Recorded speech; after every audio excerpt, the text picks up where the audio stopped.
এক লোক হাতির পাশ দিয়ে হেঁটে যাচ্ছিল। হঠাৎ থেমে গেলেন। একটি বিষয় মনে দ্বিধা তৈরি করায় তিনি থমকে যান।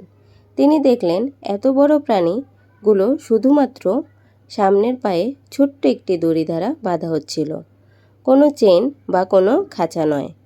এই দড়ি এত বড় প্রাণীর পক্ষে ছেঁড়া খুব মামুলি ব্যাপার। যে কোনো সময় চাইলে এটি ছিঁড়ে তারা মুক্তভাবে চলে যেতে পারে, কিন্তু বিশেষ কোনো কারণে তারা তা করে না। কারণটাই তাকে ভাবাচ্ছিল। কাছেই তিনি একজন প্রশিক্ষককে পেলেন এবং জানতে চাইলেন কেন এই প্রাণীগুলো এভাবে দাঁড়িয়ে থাকছে, দূরে পালিয়ে যাবার কোনো চেষ্টা কেন করছে না।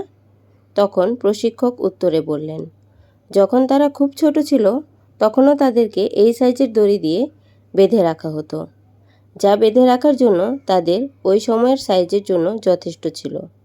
বড় হতে হতে তারা ধারণা করতে থাকে এই দড়ি তাদের নিয়ন্ত্রণ করছে, এটি থেকে বেরিয়ে যাওয়া যাবে না। এক সময় এটি বিশ্বাসে পরিণত হয়।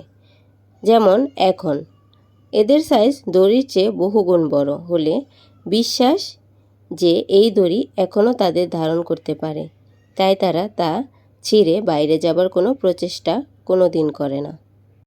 লোকটি খুব অবাক হয়েছিল।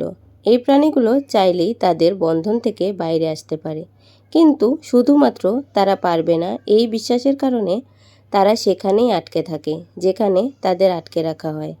হাতির মতো আমাদের অনেকেই বিশ্বাস করে বসে আছেন যে জীবনে কিছু করতে পারবেন না, শুধুমাত্র জীবনে কোনো এক সময় ব্যর্থ হয়েছিলেন এই কারণে। শিক্ষা। ব্যর্থতা হলো শিক্ষার একটি অংশ। জীবন সংগ্রামে কখনো হাল ছেড়ে দেওয়া উচিত না।